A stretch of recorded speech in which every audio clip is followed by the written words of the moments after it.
Dear students, welcome to the science class. In the last class, we concluded an interesting topic named as sound. So in today's class, we are going to start another interesting topic that is nothing but chemical effects of the electric current. We are going to discuss about the chemical effects of the electric current. So before that, discussing about those things, first of all, we are going to discuss what is the electric current. What do you mean by electric current? Electric current is nothing but which is going to flow in the wires, which is going to help in the starting of the fans, which is going to help in the starting of the lights, blowing of the bulbs. In the same way, if you take the example, for start television we require electricity, that is nothing but electrical current. We are required for the purpose of the mobile phones, we require electrical current. So what actually is the electrical current we are going to discuss now, as well as what are the chemical effects it is going to have. So first of all, what is the electrical current? Electrical current is nothing but it is the movement of the electrical charge, or in general we can say that it is the movement of the electrons. It is the movement of the electrons. About that we are going to study in the 9th class. Up to that point, just remember this thing. So if we take material here like this, if we take a material like this, in that material there will be tiny particles are present. Those tiny particles again are divided into small particles. Small particles. Those tiny particles are nothing but electrons, protons and neutrons. But up to that point, up to 9th class, just remember all the substances have these tiny particles which have electrons, protons and neutrons. So this will be the a material from which the electric current is passing. So it is also having the electrons like this. So when we give the charge to it, the electron starts to move in this direction like this. Electron starts to move in this direction. Because of this movement, because of the movement of the electron, it is known as what? It is known as electrical current. That is nothing but it is the movement of the charge. If we take the example of the water at the sea side, at the ocean side. Now whatever the water which is moving, the movement of the water which is moving is known as what? It is known as the current. What is that current? It is the current of the water, that is nothing but which is in motion. In the same manner, what is the electrical current? It is nothing but it is the flow of the charge. That is nothing but it is the flow of the electrons. Right, it is all about the electric current. Now if we take the example, some examples like, if we take the example of the rubber. Now we can use the rubber for the purpose of the passing the electrical current from one point to the another point. Is it possible by using the rubber?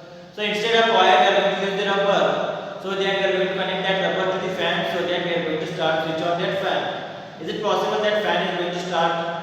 No, it is not possible. In the same manner, if I take a wire, right, wire which is of copper and it is not insulated, it doesn't have any covering. Is it possible that we are going to touch that wire without any insulators or without any covering? Is it possible? Yes, it is possible. We can touch that wire, but one condition is going to happen. That condition is nothing but we are going to get the current, we are going to get the electrical shock due to the continuous motion of the electric current through that wire. For that reason, we have some coverings on that wire. Those coverings, what they are making, they are preventing the current to pass through them to us. So for that reason only, if you remember in your homes, they told you to don't touch directly the wires. In the same manner, they told you that don't touch the wire with the wet hands. Don't touch the wire with the wet hands. Why? If you have the wet hands, the wire is going to provide the current to the wet hands, so that we are going to get the shock. Right? We are going to get the shock. In the same manner, the current, electrical current is going to travel in some type of material, specific type of material, not on all the materials. It doesn't travel from in all the materials. It just travels, it just passes with or along with some materials only. So what are those materials? What are those materials? Those materials are nothing but conductors. Those materials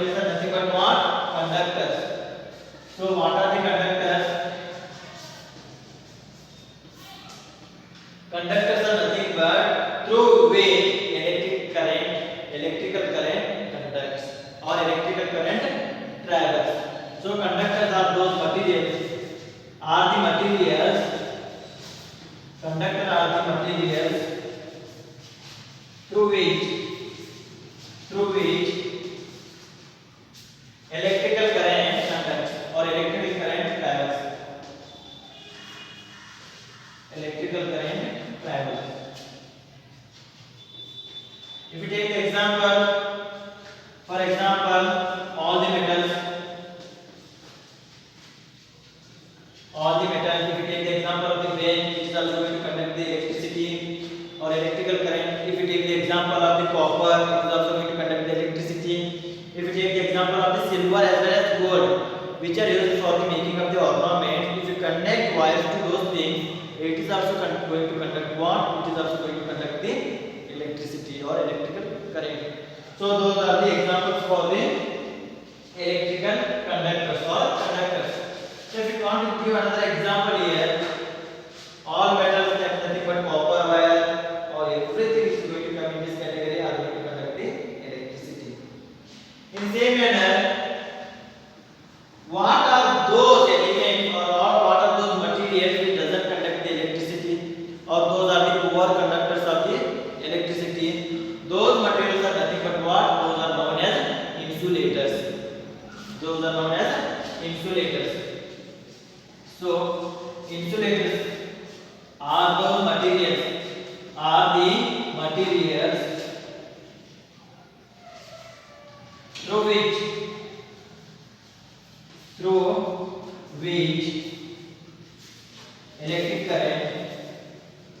through which electric current doesn't pass. Electric current doesn't travel. So if you take the example of the coating of the wires, we are using the rubber coatings. So rubber is the bad conductor of the electricity. It doesn't conduct the electricity. So that it is known as insulator. For example, we can give here rubber. Sometimes we are going to use the plastic, so that plastic is also bad conductor of the electricity. So that it is also an insulator. Plastic, wood, which is also an insulator. So the materials which are not conducting the electricity are known as what? Insulators. So the materials which are conducting the electricity are known as what? Are known as conductors. Those are known as conductors. Now, we already discussed about the conductors as well as discussed about the insulators. So we concluded that conductors are those materials which are going to conduct the electricity, whereas insulators are those materials which doesn't conducting the electricity. How we came to know that those are conducting the electricity and the insulators are not conducting the electricity? One thing we can do here, we are going to touch the wires, we are going to touch the tables, we are going to touch the bench, and we are going to connect the wires to those things, and if we get the shock from those things, then they are conducting what? They are conducting the electricity. If you doesn't get the shock from those things, that means they doesn't conduct the electricity. Those are the poor conductors of the electricity or electrical current. So we are not going to get the shock. Is it possible that in this way, whatever I am telling now, in that way, we are going to check the conduction of the electricity or non-conduction of the electricity? Is it possible? No, it is not possible. Why? If I go and touch the conduction of the electricity, if those materials are conducting the electricity, if we get the electricity or electrical current, we are going to be matalo. And there is chances of that we are going to get the shock and we are going to die. So then, for the purpose of the testing of the conductivity of the electricity, it is not possible by sensing it, not possible by touching it. So how actually we are going to see about, or we are going to check about the conduction of the electricity? If you remember, if you seen in your homes, and sometimes the fuse will get damaged, so that for the changing of the wire, your parents or father or your brother is going to check the connection. How does he going to check the connection? Directly putting his fingers in that connection? No. What is going to use? He is going to use a tester. He is going to use a tester. Using that tester, he is going to check about the conduction of the electricity. If the tester in that tester there is the presence of the light bulb, if that bulb glows, there is the presence of the electricity. There is the conduction of the electricity. If the bulb doesn't glow, then we can say that there is no electricity which is conducting. Right? So by using the tester, we are going to identify the conduction of the electricity. The electricity is moving in this material. By using the tester only, we can say that in this material there is no electricity is passing. Right? In the 6th class, we already discussed about the tester. About making of the tester also we have discussed in the 6th class. Right? So the measuring device, the identification device for the testing device for the conduction of the electricity is what? It is the tester. So now we are going to discuss about the tester. What is tester here? Tester is the testing device of the. It is the testing device of the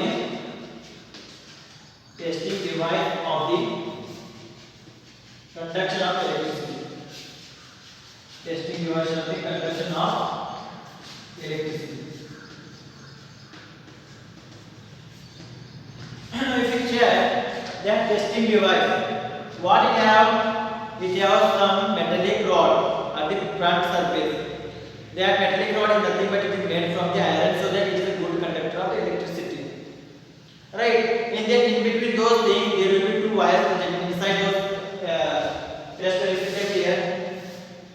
Tester will have a rod like this, and there will be the presence of like this glass material will be present on those things. Here, why we are using the glass on those testers? The electricity is going to come by this way, and it is going to connect it to the bulb. If we directly hold that bulb which is present inside here, which is connected to the wire like this. If without this glass material, if you hold directly this material, what will happen? It is going to give the shock. For that reason, there is a presence of the glass on the bulb itself. So that on that bulb, why we are using glass? Why we are not using the plastic? We are using the glass, so that glass is the transparent material. So for the checking of the glowing of the bulb, there should be presence of the transparent material, so that light is going to pass through it, so that we can see it. For that reason, we are using the glass, since the glass is an insulator as well as it is a transparent medium. Now this is the general structure of the tester. This is the metallic rod which is connected to the wires and which is connected to the bulb. If we check the electricity by putting this rod, the rod is going to conduct the electricity towards the bulb. Because of that electricity conduction, this bulb is going to glow. If this bulb is going to glow, what is happening here? We can say that here the conduction of the electricity is happening. Conduction of the electricity is happening. So how we are going to do here? If you want to check anything which is conducting the electricity, take an example of the wire. So there are two wires like this, and both are open and both are connectable. So what we are going to do here? These wires should be close to. So both the wires are going to connect it to this tester, and we are going to switch on the button. What will happen? The bulb which is present inside this tester will starts to glow. When it starts to glow, we can say that electricity is coming through this wire, so that it is making a closed loop. So sorry. In this case, we have to touch only one wire, not both the wires. If we touch both the wires, if we connect both the wires, it is going to do short circuit. So we are going to check only one wire. If you want to check the switches like this, there will be project on the switches, so that we are going to input the charger, so that we are going to charge the mobile. To checking those things, individually we are going to put tester first this one, then this one, so that one one is going to conduct the electricity, second one is not going to conduct the electricity. If you check this one, it is going to conduct the electricity. How we are going to come to know that it is conducting the electricity? By putting the tester, by checking the light of the tester. If the light glows, then we can say that it is conducting the electricity. Right? It is all about how we are going to identify the conduction of the electricity. So, how actually is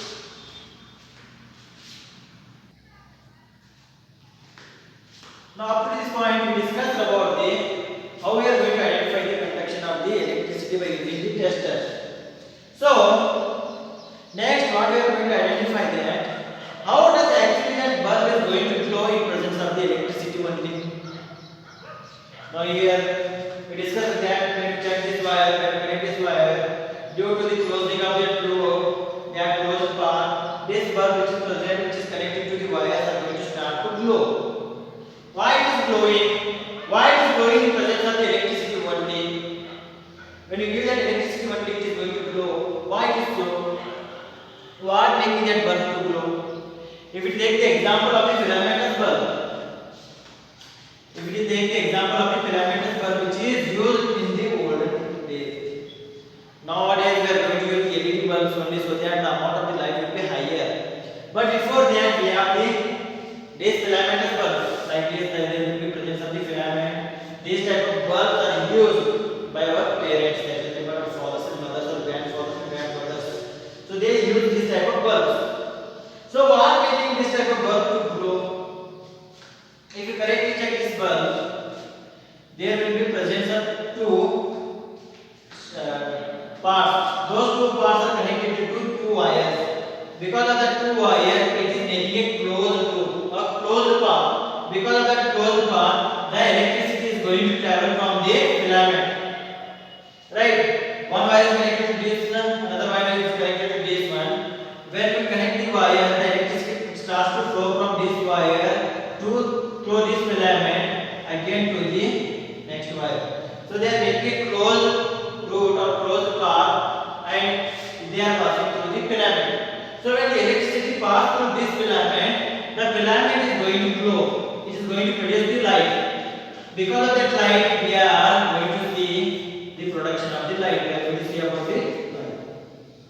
In the same way, like this bulb only, the bulb which is used in the tester is also going to glow. Why it is glowing? It is glowing because of the heating effect of electric current. It is glowing because of the heating effect of electric current. Now, what is the heating effect of the electric current? If you see the metals or like iron, what will happen when we give more amount of heat to that iron? Iron becomes reddish. Initially it doesn't have any light, but after heating that iron it becomes reddish so that there is the presence of the light in that iron. In that same manner, we are using a different type of material for the making of the filament of that bulb. So that when that filament of that bulb heated, when you continuously supply electricity to that filament, the filament is going to get heated. When that filament is going to get heated, then it is going to produce the light. Because of that light, the bulb starts to glow. Because of that glowing, the bulb starts to glow. In the same manner, when you apply the electric current here, the electric current making this filament to heat, it up. Because of that heated up, it is producing the light. Because of that heated up, it is producing the light and it is glowing.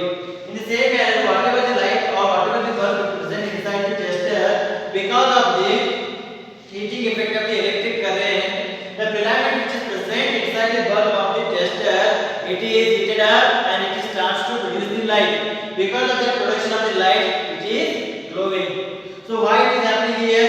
It is because of the heating effect of the electric current. So if the heating effect of the electric current should happen, what is the requirement here? There is the requirement of the electricity. Without electricity, the heating effect of electric current is going to happen? No, it is not possible. If it is not, no electricity is coming, then the bulb is not going to glow. Since there will be no heating effect of electric current. In the same manner, if the electricity is coming there, electric current is coming there, the bulb is going to glow. Why? Because of the heating effect of electric current. So this is the phenomena which is happening helping us in the identification of the electric current through a material. That is nothing but what? It is the heating effect of electric current, which you already studied in the 6th class. In the same way, if you want to study more about the heating effect of electric current, if you remember the coil, heater coil, which is used for the purpose of heating the water, which is also producing the heat by the heating effect of electric current only. In the same manner, the filamentous bulbs are glowing because of the heating effect of electric current, which we are using for the purpose of identification of the conduction of the electricity through a material. So this is all about the introduction of the electricity. What is electrical current? What is conductor? What are the insulators? How the electricity is conducting? How we are going to check the conduction of the electricity? So in the next class, we are going to discuss further about this topic and further concepts we are going to discuss in the next class. Up to that point, thank you. Take care. Stay well. Stay home.